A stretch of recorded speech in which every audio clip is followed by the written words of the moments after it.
Muy buenos días para todos, mi nombre es Daniel Cifuentes y en esta ocasión voy a realizar la sustentación de lo que viene siendo la entrega de la memoria geotécnica para este segundo corte. Para este segundo corte se ha programado la entrega del ensayo SPT, corte directo, compresión simple, triaxial, círculo de Moore y muros de contención o el análisis de presión lateral de tierras. Inicialmente presentamos lo que viene siendo la obtención de parámetros técnicos mediante el ensayo SPT. Entonces, es un formato tabulación de datos en función de una constante, que para este caso es la presión atmosférica en unidades de kilopascales, y el formato pues es un formato bastante estándar que relaciona muy bien los datos obtenidos en el ensayo mediante la percusión directa o intervención directa del suelo o de la muestra y los datos que se obtienen o variables mecánicas obtenidas en función de las correlaciones. Entonces, en la primera columna pues se registra la muestra, el sondeo del cual se ha obtenido esa muestra, el tratamiento de los datos de profundidades de las cuales se ha obtenido la muestra, una descripción que se relaciona con las propiedades de apariencia de la muestra y el número del SPT obtenido en cada una de las percusiones, de las rondas de percusiones. El peso unitario de la muestra, que ya viene siendo un parámetro que se relaciona directamente con la tipología de suelo que se está tratando, el esfuerzo vertical que relaciona la profundidad de la muestra a la cual se encontraba y el peso unitario del mismo. Aquí se realiza una corrección matemática ya que se está trabajando con condiciones no ideales, donde se maneja una coeficiente C sub n en función de la presión atmosférica y se obtiene el SPT corregido, que va a reemplazar matemáticamente el SPT obtenido en campo. De este tratamiento de datos del SPT se obtienen tres parámetros mecánicos del suelo. Tenemos el ángulo de fricción interna, el ángulo de fricción equivalente y la cohesión no drenada en unidades de kilopascales. Aquí se realiza una conclusión o resumen del diagrama estratigráfico. Entonces se maneja a qué profundidad se está teniendo en cuenta los parámetros mecánicos, el peso unitario, el de ángulo de fricción interno equivalente y la cohesión no drenada. Y en esta tabulación se asocia o se puede observar las fronteras a las cuales se encuentran cada uno de estos estratos, de los cuales se alimentan los parámetros mecánicos del material. Entonces vamos a continuar con el ensayo de corte directo. El propósito principal en ingeniería de cimentaciones y en general de la geotecnia para este ensayo de corte directo es obtener la envolvente resistencia del material y de la cual se obtendrá posteriormente la cohesión y el ángulo de fricción interno del suelo. Entonces, de igual manera se maneja un formato bastante estándar y se inicia con un comentario. Este ensayo se hace en condición consolidado drenado, en donde la velocidad de formación es más pequeña y el agua alcanza a disiparse. Es decir, que los datos que se obtienen en este ensayo se consideran en estado efectivo. Entonces se maneja un formato estándar donde se registran los variables en dos estados distintos, un estado inicial y un estado final. En el estado inicial se alimentan las variables de importancia de diámetro, altura, la humedad, el peso unitario húmedo, el peso unitario seco, la relación de vacíos y la saturación, el porcentaje de saturación y la gravedad específica. Se realiza también la toma de datos en el estado final de la muestra de cada uno de los especímenes que se están tratando. En este caso se están tratando especímenes de la A a la I. Cada una de estas columnas representa un espécimen. En estos datos de acá, en estos dos últimos datos de acá, se registran y se obtienen a partir de un análisis directo del ensayo. Estas dos variables son el desplazamiento lateral relativo y la velocidad de corte. Una vez se ha llenado este primer formato, la memoria, la hoja, va a tomar la información del esfuerzo vertical, del esfuerzo axial, perdón, y el esfuerzo cortante. También del esfuerzo cortante residual. De esta toma de datos y de este tratamiento de datos se realiza el cálculo de la envolvente de falla. La memoria está en capacidad de diagramar esta envolvente de falla en función de los datos que se iniciaron y de los datos manipulados. De esta envolvente de falla se obtienen dos datos principales, la cohesión que se presenta siempre y cuando el envolvente esté en un punto del plano cartesiano distinto de estar alineado en la intersección 0, 0 y del ángulo de fricción que se relaciona con una horizontal de referencia y la inclinación de la envolvente de falla. Entonces aquí se puede ver que con esta formulación de Excel que se plantea en esta casilla, pues se pueden obtener estos datos de una manera mucho más geométrica y trigonométrica. Listo. Vamos al ensayo de compresión simple. El ensayo de compresión simple comparte una gran similitud con el ensayo de compresión que se le hacen a las probetas de concreto en ingeniería civil. Entonces se parte de una base conceptual donde se tienen dos entornos o dos posibles situaciones. Una donde el material posea o derive en una falla frágil y otra en donde el material derive en una falla plástica. Cuando se contempla un material frágil, va a presentar una falla directa. Y cuando se habla de un material plástico, pues se está tratando una falla prolongada y que requiere una progresión de la carga en un cierto intervalo de tiempo. Entonces, esto es un parámetro conceptual que se debe tener en cuenta antes de tratar los datos en el ensayo de compresión simple. En la segunda faceta tenemos las dimensiones del testigo. En este caso se está manejando un solo testigo y a modo de una probeta cilíndrica.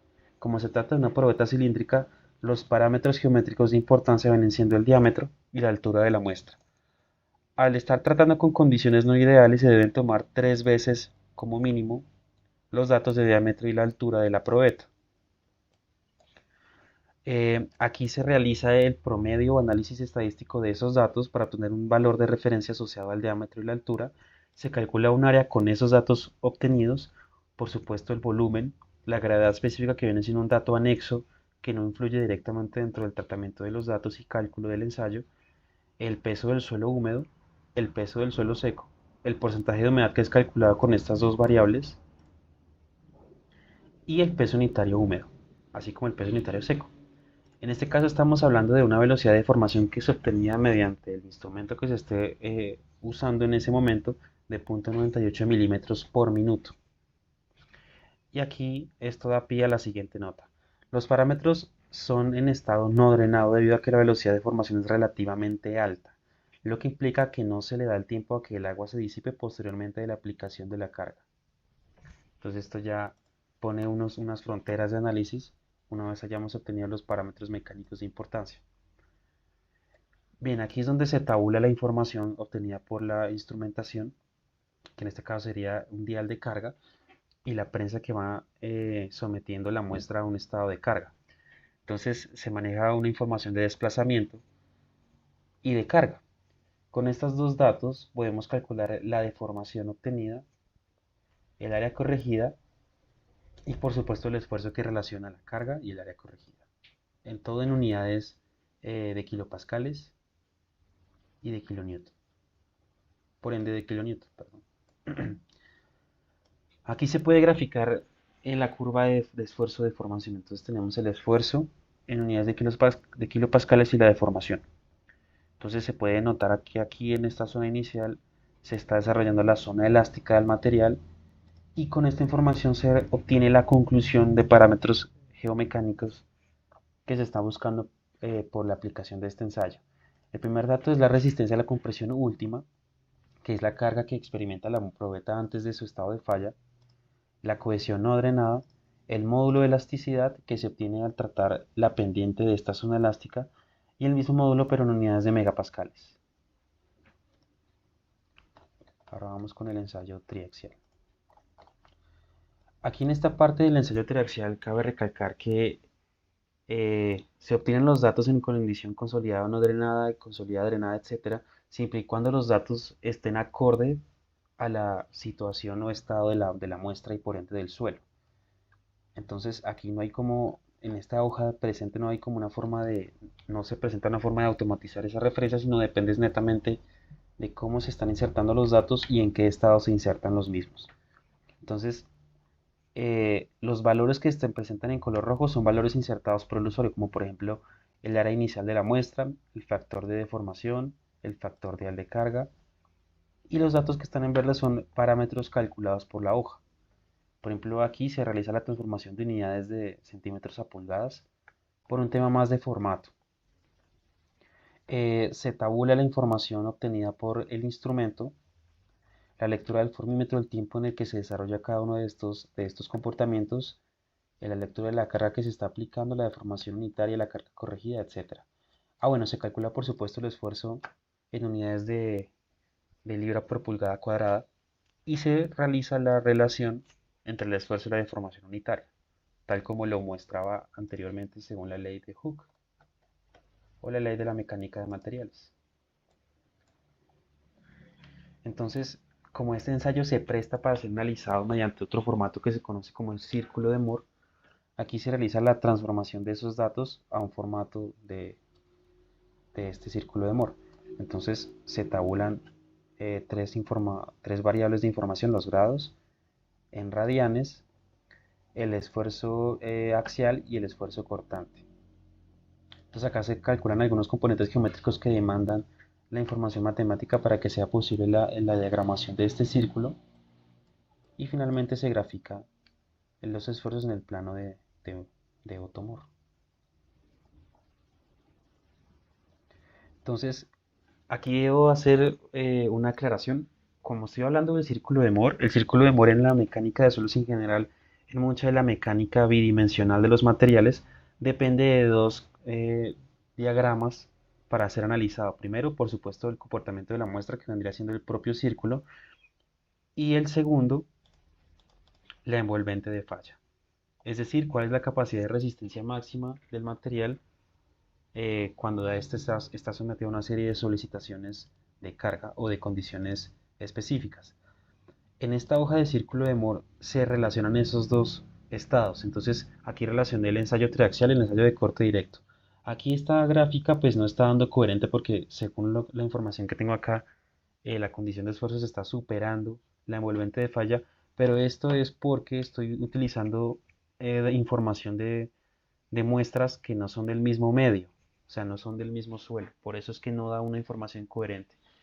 Pero lo que está haciendo esta hoja de acá es obtener y extraer los datos de importancia del ensayo triaxial, o sea, de esta hoja, y del ensayo de corte directo para obtener los dos esquemas de importancia, el círculo y la envolvente de falla. Entonces, aquí realmente no se debe manipular nada, todo depende de la información que haya insertado en la hoja del triaxial y del corte directo. Listo, entonces ahora vamos a al último tema, que es la presión lateral de tierra sobre análisis de condiciones geotécnicas para el diseño de muros de sistemas de contención. Entonces, aquí se maneja un formato poco gráfico y más bien mucho más numérico, donde se demanda la información o insumos mecánicos que son obtenidos por los ensayos anteriormente explicados, y aquí es donde radica la importancia de este tema. Aquí el usuario está en capacidad de seleccionar qué coeficiente utilizar, debido a que este coeficiente depende de las condiciones geométricas y topográficas que posea el sistema de contención en relación con el material que está conteniendo, ya que puede tratarse de una presión activa, presión pasiva o coeficiente de presión en reposo. Mediante esta selección, la hoja de cálculo calculará el valor numérico del coeficiente de presión lateral de tierras, se validará la existencia del nivel freático en ese punto de análisis y se calcula un esfuerzo vertical. En caso de que exista una presión de poros, eh, que esta existencia depende del yacimiento de un nivel freático, se calculará el valor de la presión de poros. Si se le da que no existe el nivel freático, pues la hoja asumirá que la presión de poros es proporcional a 0 kilopascales. Con esta información se calcula el esfuerzo vertical efectivo final, que está en función de la existencia de la presión de poros y por ende del nivel freático, y se calcula junto con el coeficiente de presión lateral de tierras el esfuerzo horizontal de esta presión. En un nivel prematuro de este tema se puede tratar dos formas de esfuerzos o dos diagramas de esfuerzos posibles. El primero puede ser un triángulo o el segundo puede ser un cuadrado. Entonces el usuario está en capacidad, un cuadrado o un rectángulo, puede estar en capacidad de escoger las dos posibilidades. De acuerdo a esta forma se va a liberar un diagrama, un análisis estático de las fuerzas o de las cargas. Entonces se calcula una resultante que es proporcional al área o diagrama de esfuerzos, de cuál depende el diagrama de las solicitaciones que se están trabajando, y por supuesto un centroide que se relaciona a la ubicación de la resultante y del diagrama de esfuerzos del mismo.